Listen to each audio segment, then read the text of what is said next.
Welcome back to Azure Makes, or at least that's what I call it, but you might know me as the C4 guy. I wanted this to be the best replica of the Counter-Strike C4 ever made. Today I'm going to teach you how to make a bomb. Oh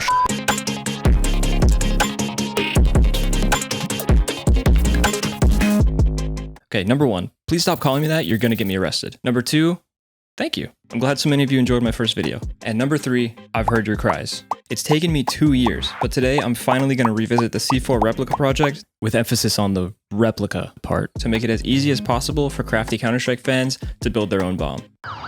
God damn.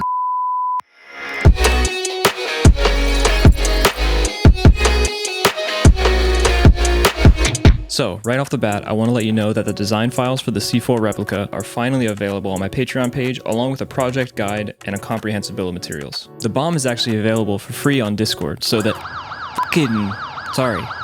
the bill of materials is available for free in the Discord server to help you decide if you want to do the project yourself. There's a link in the description. But why did it take so long to release the design files for this project? Well, I have a full-time job, and I've also spent a lot of time working on other projects. But also, when I looked back on the C4 Replica to start preparing the design files to be released, I noticed lots of things that I wanted to improve. I'm going to cover the changes I made and why later in this video, but basically when I did the original project, I wasn't thinking at all about other people trying to recreate it later, so lots of what I did was either just unoptimized, impractical, or completely wasteful. I'm also just a much better engineer now than I was back then, and I don't know what the fuck I was thinking with some of the decisions I made. So, it was time to dust off the old project files, get back into the Counter-Strike headspace, and look at everything with a fresh pair of eyes.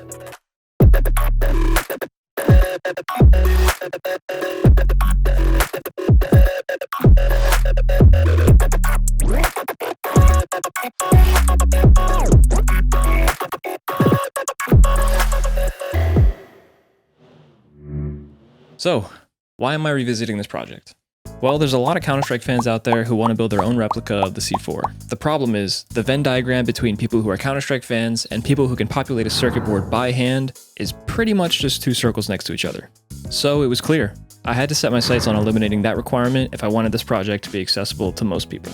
Luckily, you and I live in the year 2026, which actually has a bunch of downsides now that I think about it. But there's at least one upside. There's ways to order custom circuit board designs online, and the option to even get the components soldered on for you instead of having to hand assemble them yourself. If you're like me and you hate when any of the following happens,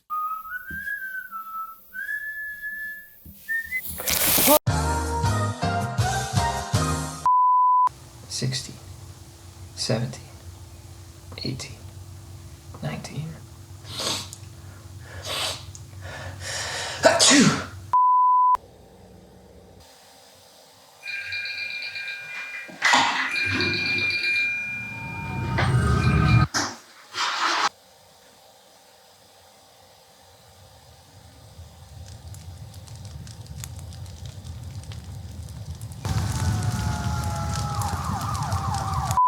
then I think the services of the sponsor of today's video, PCBWay, might be of interest to you.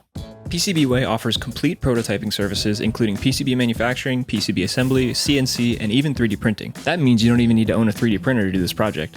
Ordering a circuit board is as easy as inputting the dimensions of your board and the quantity you'd like, choosing the specifications you want, such as the color of the board, uploading the design files, then waiting a short time for a PCBWay engineer to review your design to make sure it can be manufactured smoothly. The guide document I created for this project includes step-by-step instructions on how to order the custom circuit board pre-assembled from PCBWay.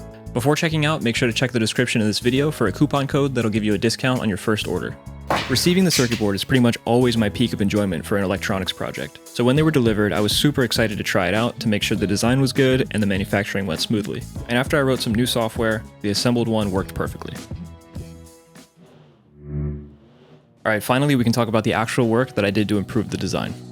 In the original design, I used an I/O expander chip to give me more GPIO pins to work with, but I didn't have space to put it on the front of the board, so I added it on the back. Circuit boards usually only have components on the top side for manufacturability reasons, and it's pretty expensive to order assembled PCBs with components on both sides, so that meant the I/O expander had to go. To do that, I had to reduce the number of I/O pins I was using from 35 down to 21. I found a few ways to do this and ended up barely squeezing everything in.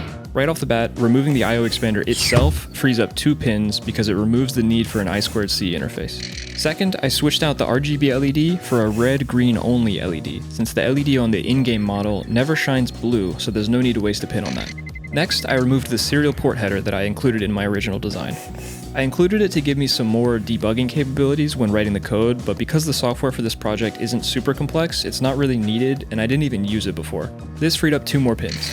For the LCD, I for some reason ignored the fact that you can run LCDs using only 4 data wires instead of 8. Like, I knew you could do it, but for some reason I didn't trust it was going to work as well. I don't know. So I changed that, which freed up 4 more pins. Lastly, I turned my attention to the biggest usage of I/O pins in the design. The keypad I chose to use ate up 12 pins because each key was individually hooked up to a pin. I also couldn't even find any suppliers that were selling that specific keypad anymore, so I had to find a replacement. With the help of some people in the Azure Makes Discord server, I was able to find a matrix version of the keypad which uses way fewer pins. It did require implementing some more intelligent software to work out which key is being pressed, but this saved me 5 more pins, so it was definitely worth it. And with those changes, I felt like the circuit board design was as cleaned up and simplified as possible.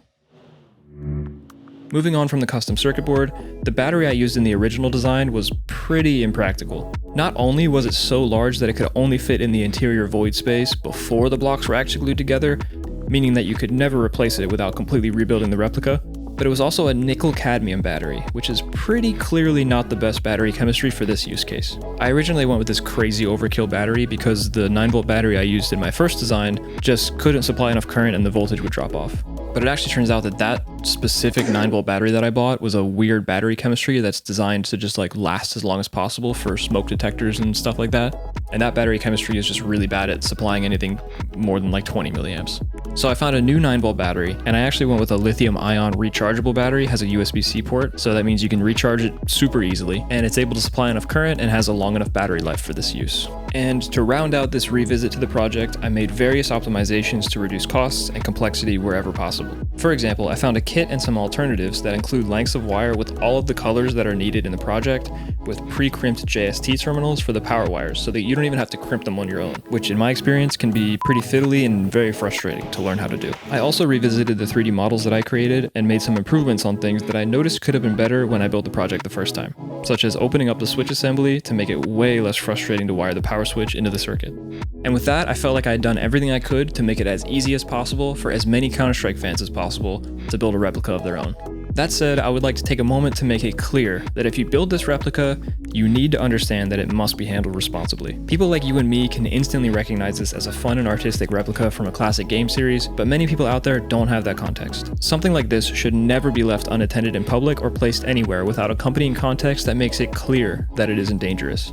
Just please don't be stupid. The only thing left to do now is to build it. And you might notice my setup is a little bit different than it was before, and that's because I moved out of my apartment. So that delayed this video a few more months. But I've got everything set up again, and I'm ready to go.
And I guess that's it. Thanks for watching this video. I hope you enjoyed it. Please like the video and subscribe, and if you do end up building your own replica, please hop into the Discord server and send a picture with your final product. I'd also appreciate any feedback on the design files you have, or my Patreon in general, so I can make improvements to anything I can. Thanks again, and I'll see you in the next video.